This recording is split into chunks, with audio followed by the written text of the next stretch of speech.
Welcome back, ladies and gentlemen, to LCK Spring 2020, where Griffin have finally managed to pick up a victory, but game wins are not something they're a stranger to. It's winning series that has proven difficult for this squad, so we'll see whether they can pull it all back together for a game number 2 victory also. Yeah, I mean, Griffin, I think you need to recognize that they didn't win that game because they completely outplayed APK. I think APK just floundered, right? They weren't able to get the leads they needed. They weren't able to... They seemed a little kind of, not necessarily on tilt, but a little confused towards the mid game. And so Griffin just was given the time by APK, and going into game 2, I would like to see Griffin also shore up some of that to recognize that maybe we need to be a little bit more aggressive. Styles don't change overnight, but that is something that's needed in the current meta, and hopefully we see that reflected a little bit more in the draft. I think they went a little too safe in the bans and picks. I believe you are correct, and also I don't know whether they'll get an Ornn again as we move into our next game, because honestly I feel like having those ornaments and having that extra late game security was certainly huge for Griffin here in this game, not to mention the fact that it's such a comfort pick for Antara. And let's see what happens here as we move into the next game, see whether or not we do get a switch up as well. We saw Hoya actually subbed in, as Antara is going to get the player of the game. Fair enough. I think that's fine. I don't really care who gets player of the game for this one. This was like the battle of let's do nothing and then win one team fight. So I guess he really did help win that one team fight. True. I mean, he played Ornn as Ornn should have been. Was pretty active around the map. I think that is one thing we can look at in terms of giving this player of the game to Antara. He was there at the right time. Oftentimes, when we see Ornn's not performing well, it's because they're a second too late.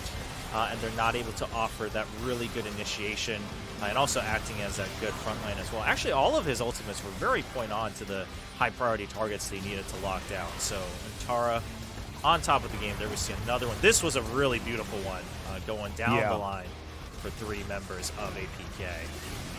Yeah, really clean stuff. Unfortunately, after this team fight, there was just nothing that APK could do. And it was just too late in the game. And you lose one team fight at this stage, and it doesn't matter how many Drakes you've got, Barons you've got, Dragons you've got. It seems to me like you're just going to fall down. So congratulations, they are able to pick that one up. We voted for Viper, as did one of the Korean commentators, but it was 4 out of 9, bringing the player of the game vote over to Antara. And it's understandable, honestly. I think everyone bar Tarzan got a vote. In this particular one. So that's just how the cookie crumbles sometimes. That's I mean, to be fair, it's not really Tarzan's fault. There just wasn't much for the jungler to do in that game. But again, I think when the votes spread out that much, it just means the team played for the win. They were also not necessarily dominating in any fashion. They just played the composition. Like you said, they waited for that timing where I think they won exactly in the timing when both Misfortune and Azir got the upgrades, the ornaments from Ornn. So that worked out in tandem with their comp. Now, coming into game 2, I talked about Griffin. I would like to see a little bit more aggression from them, because otherwise APK could easily turn things around and kind of find their groove once again. Yeah, exactly. And speaking of finding their groove, the Aurelia going to be banned away here towards Canna. Set also going to be coming in against Irove. Generally, you look to him as far as the set player of Griffin. Not necessarily played towards the top side. We did see Haru play it in the jungle yesterday, so theoretically a 4-way flex, but not going to be seen this game as Senna was banned. Aphelios is going to be the last one here for APK as LeBlanc hit the bench.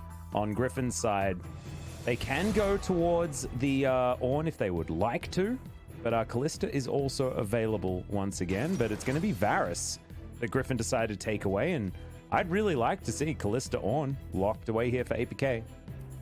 Yeah, I think they can. Again, I don't think the Kalista was necessarily the problem, although it is interesting that the Taric once again is the choice of ban, trusting that might be enough to keep the Kalista at bay. So given how game 1 went, we'll see if Hybrid feels comfortable enough to pick that up, or if they pick it up as a potential flex for the top lane Ixu. Trundle just going to be the safe pickup for the jungle, not prioritizing the Jarvan.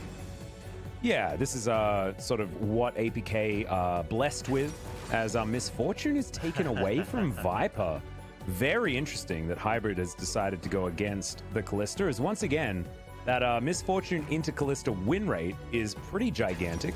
Bullet time does ruin your day just a little bit when it comes to hopping mad around these team fights, because it's just too far to hop to get out of that particular AoE ultimate. Griffin do take away the Nautilus this time, though. Not going to have that one banned away from them. And there's Yukal's Azir once again.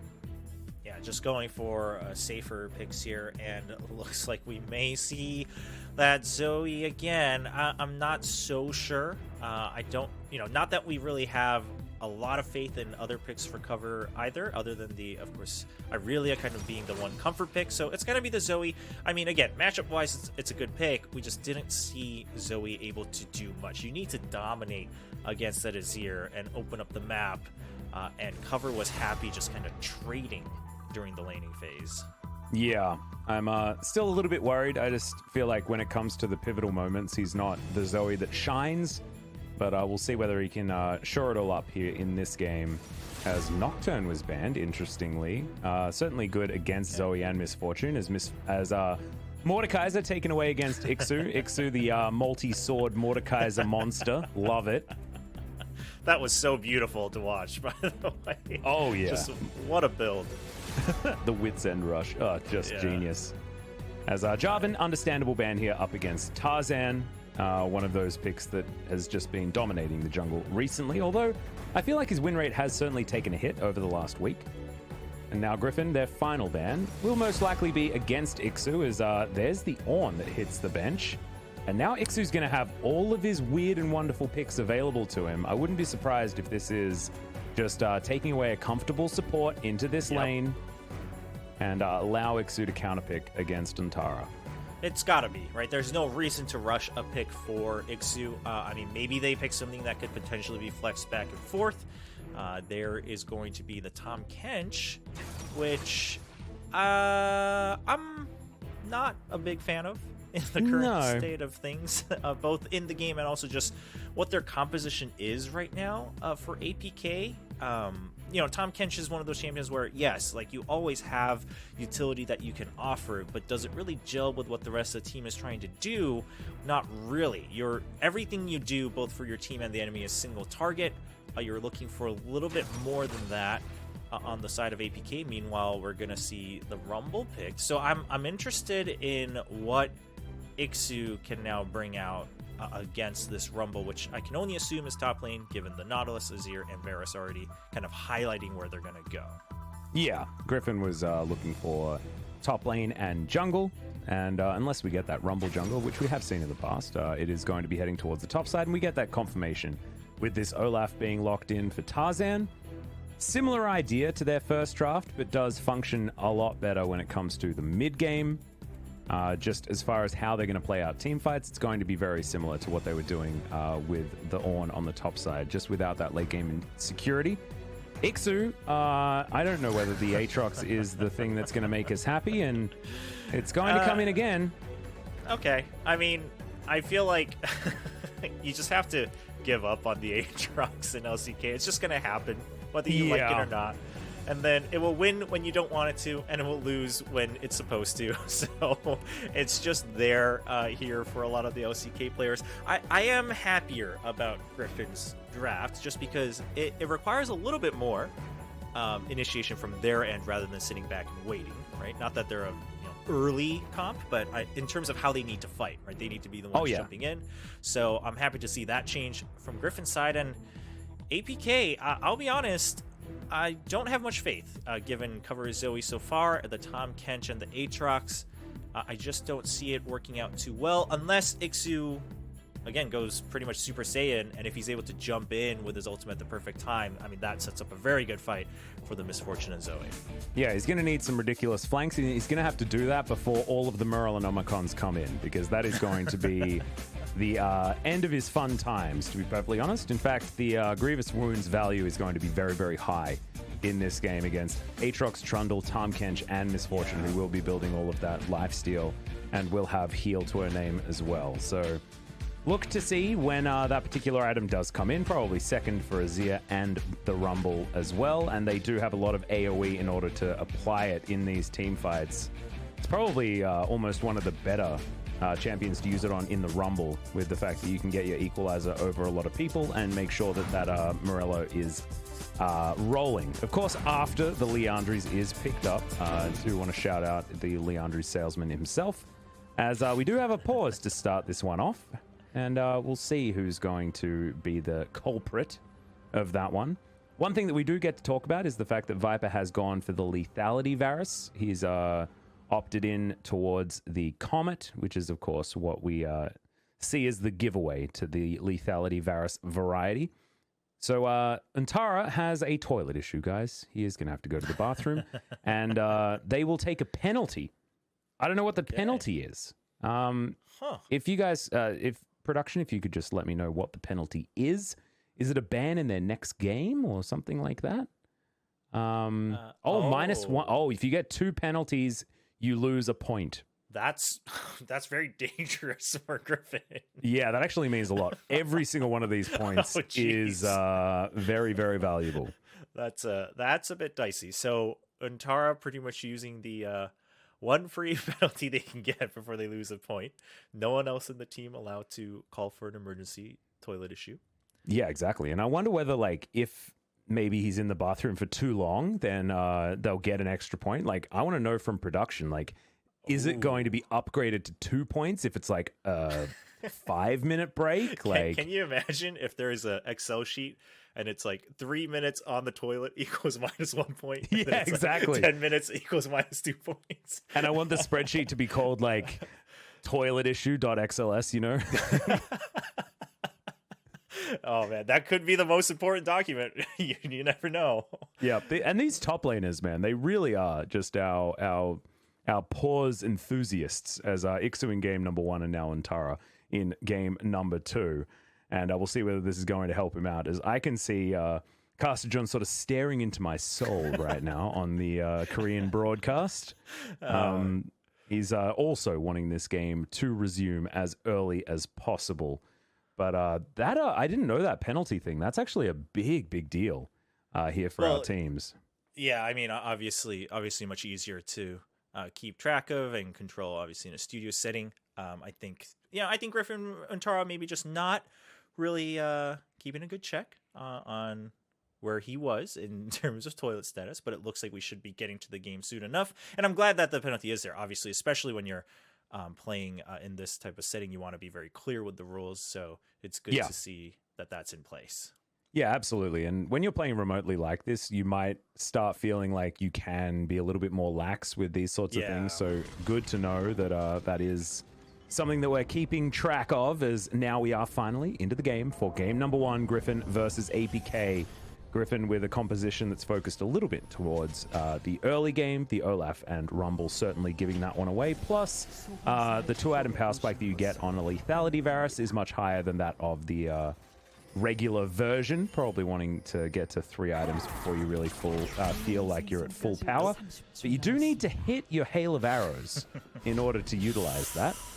Not a great start, but it does appear, just given the stats so far and how they've played, that Viper tends to play better when he's behind, or maybe that's only because they've always been behind, but we'll see if he's able to utilize that going into game 2. And there's the Gathering Storms picked up by all of the Griffin players. At least they know who they are. And they're playing towards that, as Scorch picked up by Cover. He's the sinner for this game. And you always got to have one.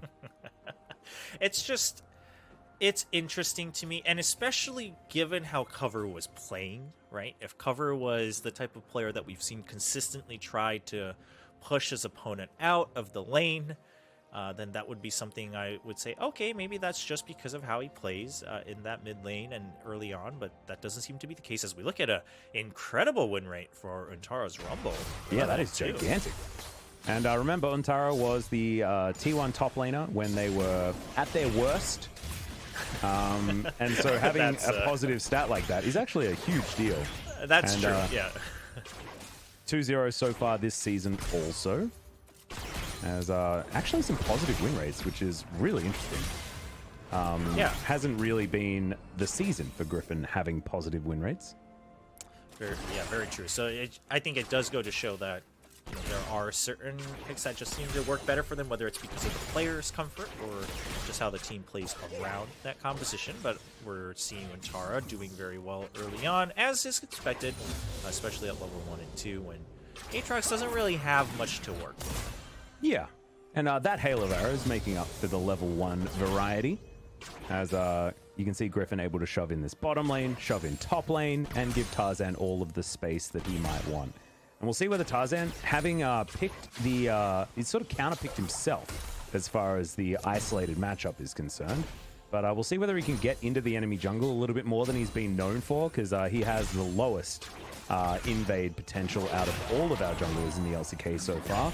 But now, with the fact that all of his lanes are shoving, he should have a lot more of an avenue to get in there and really cause a ruckus. So eyes are going to be on where this Olaf is going to be. So far, he's just full clearing his bottom side jungle after eradicating the top side of all of its camps as well, and will be probably moving towards the bot side scuttle after that.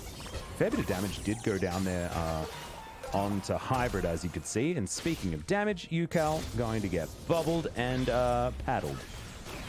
Not feeling great about it. Yeah, cover, I would like to see more of that coming into this game too. For now, just focusing on shoving out the lane so that Yukal can't get that dominance. We are going to see Flawless still be the one to make a little bit more movement towards the opponent's side of the map, and Tarzan actually chose to go back early and finish his jungle item for the time being. Now, like you said, because Griffin's all pushing out, and it looks like they continue to do so, except for that mid lane, which will just kind of be evened out, and it's a short lane. Tarzan, like, needs to, like you said, go counter jungling, and I don't... So far, what we're seeing is he's not going to from his... Yeah. He's heading towards his Rift Scuttler, towards the bottom side. He was pinged away from it for some reason, wanting to get into the enemy jungle, check things out, as Ixu is going to land the Infernal Chains, but Scrap Shield going to help him, Tara, as he silences himself. But Ixu able to trade back pretty nicely here, and will be able to do relatively well in this lane as he gets like a couple of items, and also before Untara does have that Morellonomicon online. And so look to see whether Ixu can actually get himself some leads as we move further in this game. Rumble is one of those interesting champions where you hit like power spikes at like level 2 and then level 4 and in these like really, really weird times, but does have like weakness points as well. But level 6 is certainly going to be a good time here for Untara. Yeah, and after level 6, of course, it really comes down to those items, and as long as he's able to not get behind, I think Untara will be okay. Now we see, because of that escapade into Flawless's jungle, Tarzan has a very, very clear line of sight on where that Trundle is. How does he use that information? For now, it's just knowledge, but it's going to really come into play once the buffs start to come back up. And Drake is live as well, as we see Flawless moving down. Yep, and Ixu just getting burnt. That entire Flame Spitter eaten by the Aatrox. It's not really what you want, as Pillar goes down. That's going to deter Tarzan from getting too much work done. As now Ixu able to avoid a few of these harpoons, and that will help him stay alive in this lane, but he's got to stop getting burnt. That's his problem. Ixu, he committed so much early when he had that spike at level 3 for the combo, and he was able to trade, but doesn't have as much sustain left, and he has the Gorn Shield, which isn't going to do too much for him when he's up against that Flame Spitter. Meanwhile, Untara sitting happily with another potion. Ooh. Oh, that was very risky. It was a very close dredge line, absolutely. Secret did have the Devour, so would have been safe, but if you get that cooldown, it gives you leeway to play a lot more aggressively in the lane, as Ixu going to miss quite a few of the CS underneath the turret. He's getting pressured pretty handily here by Untara, but in the end, he's able to get to basically even as these lanes reset, and we'll see whether Untara is going to be able to continue the pressure here or try and get himself some turret plates or something like that. As Yukal pushing out this mid lane as best he can, and Cover just dealing with the minions in the back line. Yeah, I found it very interesting during that whole phase that on the minimap we kept seeing what I can only presume is Tarzan pinging that he's going to go for the top or come help in mid and set up for Drake, and there were constantly other pings that were drawing his attention away from the objective he had in mind. but they're not able to make any damage. Hybrid's very low. Yeah, that's the flash dredge line. Instantly, 2 teleports coming down as there's Make It Rain. Ixu dives onto Iroh. Should be able to lock down that kill, and he does. As Secret flashes and survives. And Ixu is just gigantic in this front line. Now Flawless there with him. Doesn't have the ultimate available as he's only level 5. And they're just going to grab First Blood and disengage. Wow, Secret getting out alive. Iroh a little too rushed on that flash.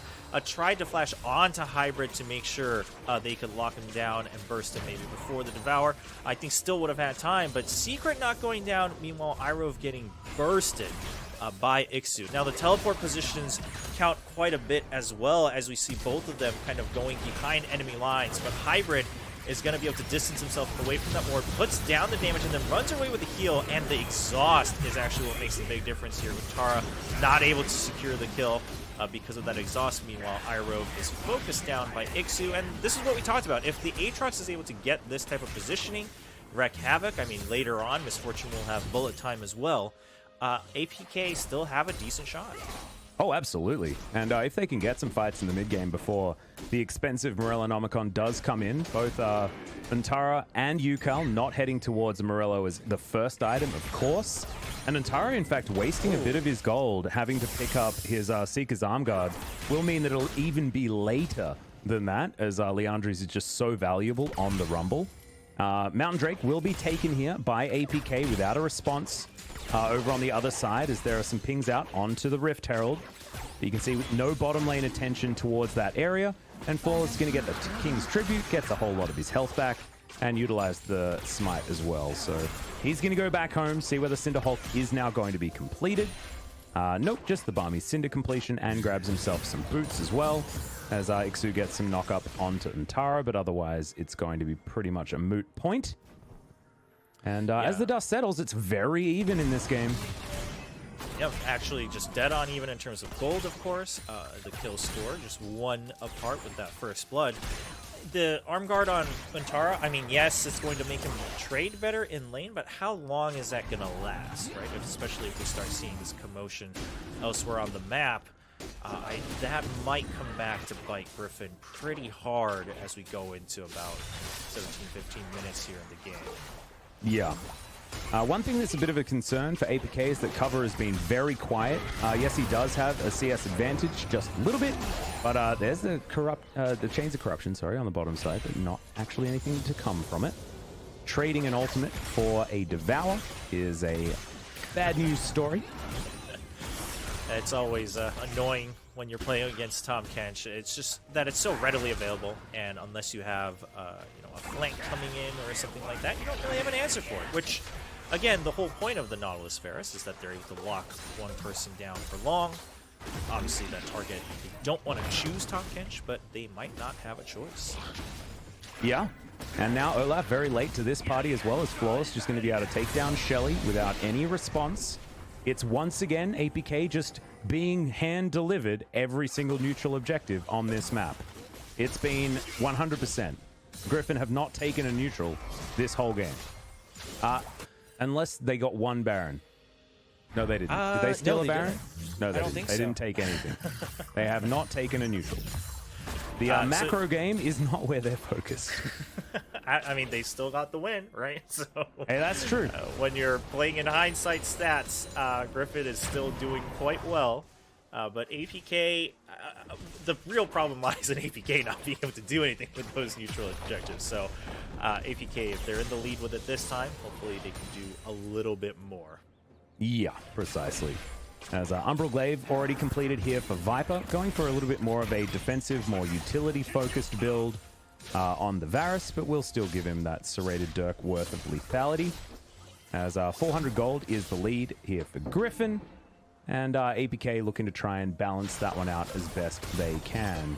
However, not going to find the bubble there, as Tarzan had Ragnarok, of course, so he was not in too much of a risk of dying to that, but would have taken a fair bit of damage and also put a big spell on cooldown. As Hybrid and Secret still farming out pretty nicely here. 6 CS is nothing to write home about as far as a lead for Viper. And he does lane very well as Yukal instant cleanse. And they get that cooldown for free, but the heal was utilized there by Cover in order to make sure Flawless was A-okay. I'm not entirely sure why heal was invested. They didn't see the health bars down very low at all. But just wanting to be more safe than sorry. There's another Chains of Corruption, but again, Devour is an ability in this game. Goes golden, eats his gray health while he is in that state as well, and so will utilize the thick skin to keep himself up. And now Flawless and Cover will get some extra damage on this mid lane outer turret. And a whole bunch of plates do go over to APK as well. And that's going to shore up that gold advantage that Griffin did slightly have. Ixu not going to be able to bind Untara up with those Infernal Chains. And we're going to have the game back to a lull state again. Yeah, it's been very quiet. Which, you know, sometimes it happens, but the question is, what are you really getting out of it being this quiet? Griffin was pushing in so early. They were trying to open up the map for Tarzan. He hasn't been able to do too much, right? He's farming up quite nicely, but now with that Ragnarok, you want to make some things happen, and your lanes are not really opening themselves up to that. You've also lost kind of that initial advantage in vision, and so what is there to do other than just quietly farm across all lanes and wait for the next neutral objective that you will not pick up according to the game so far for Griffin? Yeah, I don't know whether they're going to fight for this. There were some pings out by Griffin towards this Ocean Drake, and they are in the area getting vision down. You can see this blue buff now getting taken down by Flawless. That will be delivered over to Cover. And Tarzan wandering over the vision that APK do have, but they will see that ward dissipate in a few moments' time. And there are some pings down onto that area as Ocean Drake now spawned, and Griffin might be getting their first neutral objective of the series. This is big news. That is, if they can stay alive. Now, Secret doesn't have the flash, so can't jump in there too far ahead. Cover not going to get the hit. The teleport's coming in early. Yeah, and a very early Devour as well, so that's not going to be available as, oh my god, the damage onto Tarzan already taken down by Cover. His Equalizer is put down, but APK are ignoring it as Cover's picked up a flash that he managed to hijack there, and Ixu grabs yet another kill. Great Trouble Bubble will land there by Cover and flashes forward, grabs the kill with more sparkles, and this is what we wanted. It is the Ocean Drake secured by APK, and an Infernal Soul now available for them as well. Oh boy. The Infernal Soul is going to be great for the likes of Zoe and APK. Ixu has been getting these good teleports with the flanks. Oh my god, the damage. Jeez. Wow. Still trying to get a little bit of that's scary. A lot of damage onto Hybrid as well, though, so kind of stabling out that bottom lane. But man, that fight, Ixu kind of doing everything alone for the time being. The damage is coming from across the team, but it's really that flank and the CC. And can they get Hybrid? Yeah, Iroh doesn't have flash. Make It Rain's going to come in, and good avoidance there on the dredge line means that the bottom lane of APK will survive. I do want to shout out Cover as well, because he was pivotal in that fight. This is exactly what you want from your Zoe. Not that first missed paddle star, but everything else that happened in this game was all about Cover managing to land his abilities in the ways that he wanted to. And picks up this flash here and wait for the bubble onto Untara through this wall. Just amazing stuff. Total jump, flash, boop. Good night, sweet prince. Yeah. Very well played. And they're trying to get the focus onto Olaf. I mean, everyone can understand that. The Olaf calls. And I don't know who that was. I don't think it was Ixu. Someone calling for APK to play a little slower and just calm down, as they tend to get a little Oh my god. we can tell. The Nisu's out of Ixu. He is definitely a very passionate man when he plays League of Legends. It's great to see. As Yukao's pushing up the bottom lane. Calling out for the team to calm down, actually, after he goes in for the jump and just knowing how far ahead he was of the team. Yep, Trouble Bubble comes in. Cover does get a bit of extra movement speed there as Viper comes on down. Good night. See you later, Cover. Back into the Death Chamber, and that was just not a place where he was allowed to be on this map. And sometimes, if you're a newer player like Cover is, you tend to make these positional errors because Ixu and Flawless were on the top side, and everybody else was mid. So, just really had no right to be there. Yeah, just not really aware of the whatever information you don't have is also information you have, of course, and so kind of makes that mistake, and that opens up Griffin to take reign of the bottom side of the map, but Ixu is happily taking over the top side, just chasing Untara all the way out, so he can't even approach his own turret. Yep, now this inner turret on the bottom side getting sieged, but Hybrid and Secret were thinking about moving over there, and Yukal very swiftly moves his way out. Good knock up there by Ixu, but he's going to lose out on that trade for the moment. He's Untara with a collection of items, a bevy you might say, but he's probably not going to be building that one into a Rylai's Crystal Scepter, which you may think builds out of those exact items. It could be either the Morello early or the Liandry's Torment that could come down as Flawless. Going to put down his speedy ground and run away from Irove. Yeah, I mean, definitely the Liandry's priority here, especially because you have the Morellos already on the way from Yukal as well, it looks like. And so, although maybe he's not going to finish it immediately. Yeah, sitting on that extra book is an interesting one as Tarzan spots cover over here. And yeah, not a lot of options when it comes to where cover can go. And didn't have his flash available. No right to be there, really. Yeah, and Viper coming in with some accuracy on his arrow. So Griffin, I mean, they're once again just kind of playing the slow game, but Rumble being this far behind doesn't feel very good. And you really hit a strong spike when you get that Haunting Guys or Liandry's, and it's actually going to be the Morello. Yeah, first. very early. So, I mean, they need one, sure, I get that, but they also did have the Executioner's Calling on Varus, and Varus also does a lot of good AoE damage. And also, of course, the Hail of Arrows helping with that as well. So, I don't know if it was as necessary. I think this slows down Untara's power overall quite a bit. So when he's trying to put down the damage, he's not doing much. He's more of a utility champion now. Yeah, it just means that he wants to be able to survive a little bit better in this lane against Ixu, but I think that even Liandry's, as far as damage potential, is going to be higher. Just the World Ender will allow Ixu to get a lot of that damage back unless he's affected by the Morello, which Rumble can apply very, very comfortably. It's just whether or not, Ixu's health bar is going to be going down fast enough when his damage potential is going to be relatively high. Building towards his Death Dance pretty effectively at this point in time. As Hail of Arrows comes down, Devour from Secret once again is going to deny all of the fun of the Varus as Ixu gets into the backline, and Tara in trouble as Irove gets a pretty decent ultimate, but my god, the Paddlestar damage as it's a double kill here for cover. Now looking for another Paddlestar onto Viper, and it looks like the Grievous wounds weren't quite grievous enough as APK are looking once again to go to Soul Point. Yeah, I mean, you just can't. It's really nothing against the Grievous wound. They just weren't in a position to be able to draw out that fight, right? Ixu was definitely affected by it, but the side of Griffin was melting so quickly.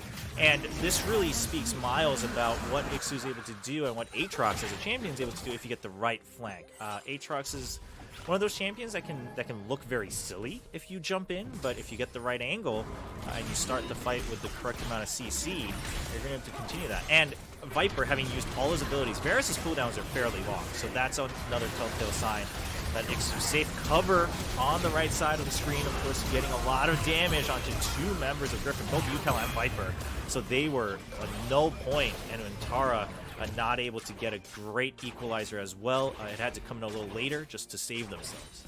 Yeah, it was not the team fight that Griffin were looking for, and they're the ones that looked for it, so bad news. But 3,000 gold is going to be the lead here for APK, and we'll see whether they can actually utilize it. This is actually the largest lead that we've seen APK have in this whole series. And in this game, the scaling advantage isn't as clear in favor of Griffin. There are certainly late game options that APK has, and all of their champions aren't necessarily ones that are going to decay to any excessive number.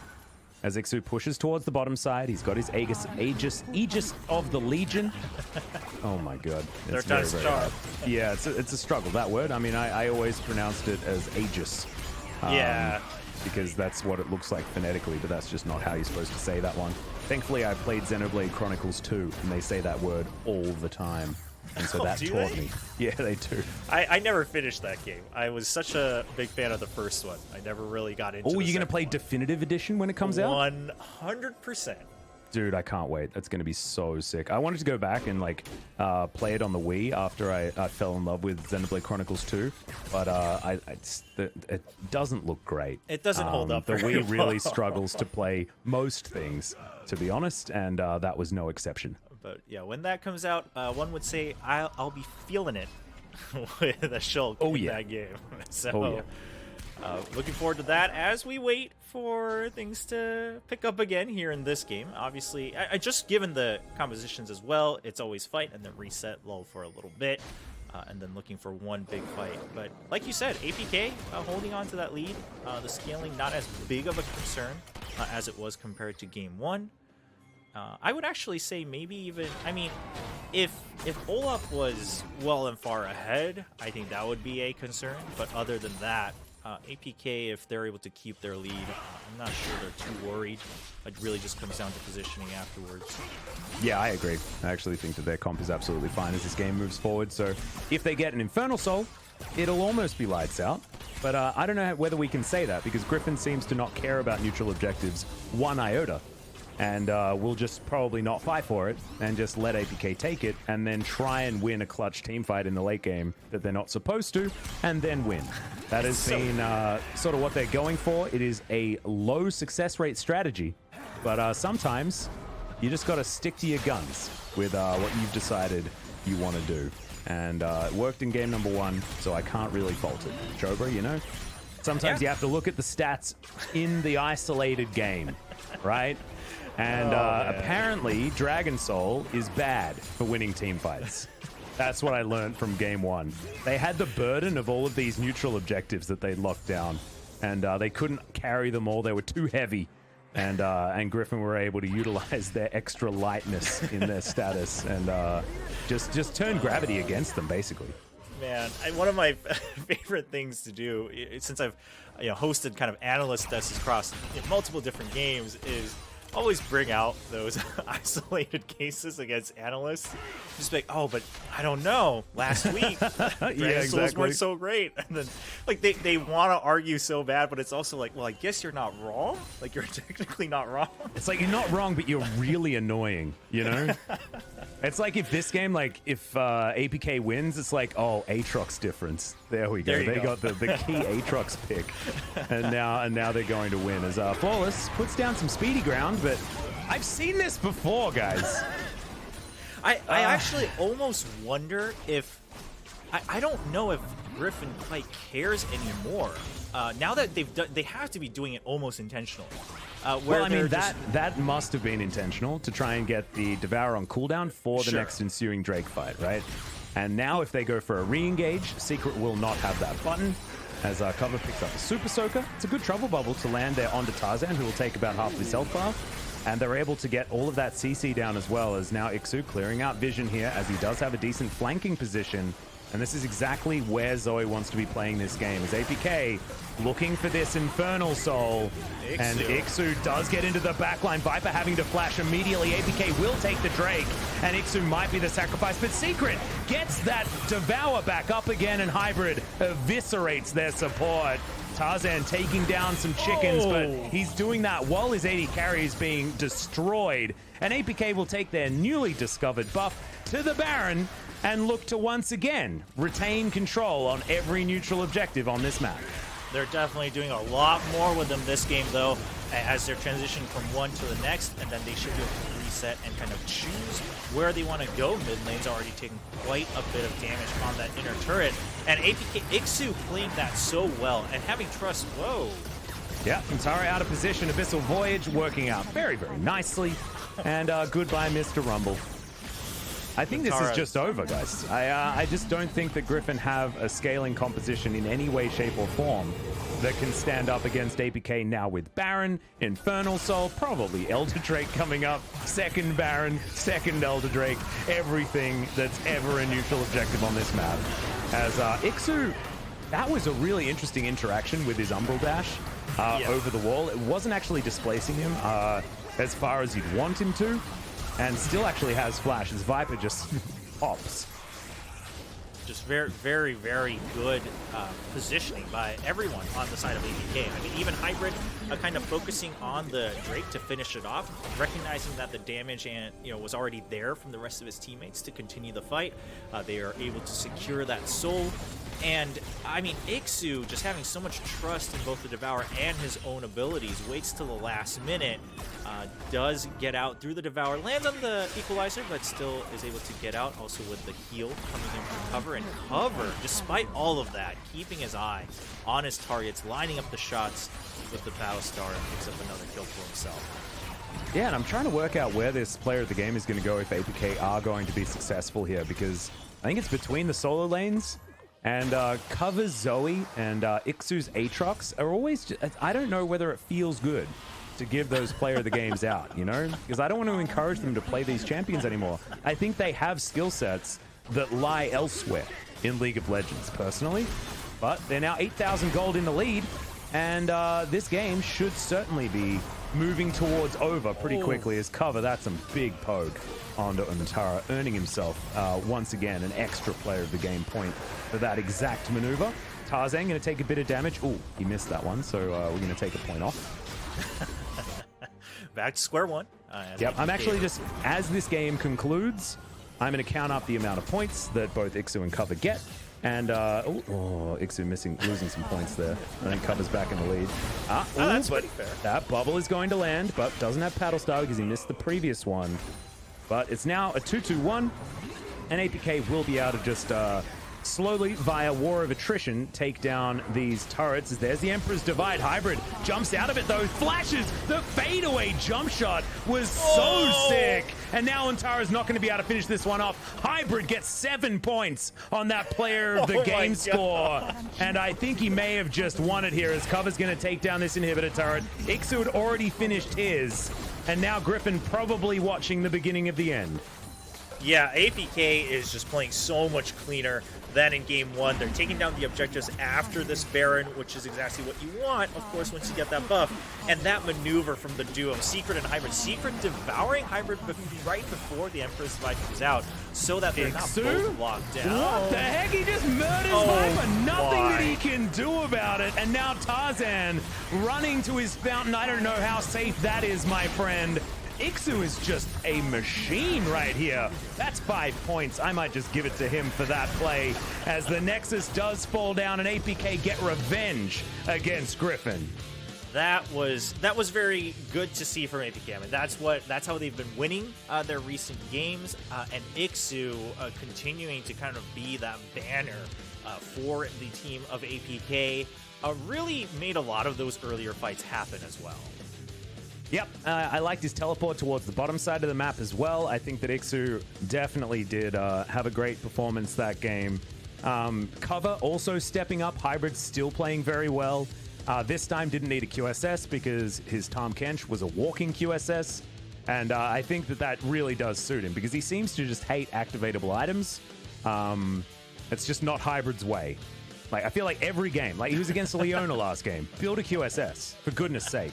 He builds a GA instead, and it's useless, It's not really what you want. So, yep, I think Ixu had a great performance. I think he was able to turn around what was a very comfortable matchup for Antara, just with how good he is on the Rumble, being a huge comfort pick for him.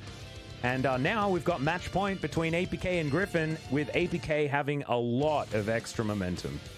Oh, absolutely. And I think also just being able to showcase that they're able to shut down some of these picks, right? I mean, the Rumble for Antara, despite having that incredible win rate, was just completely shut out of the game, and he made some of his build choices because he had to go up against Ixu's Aatrox, which delayed the entirety of what Griffin's able to do.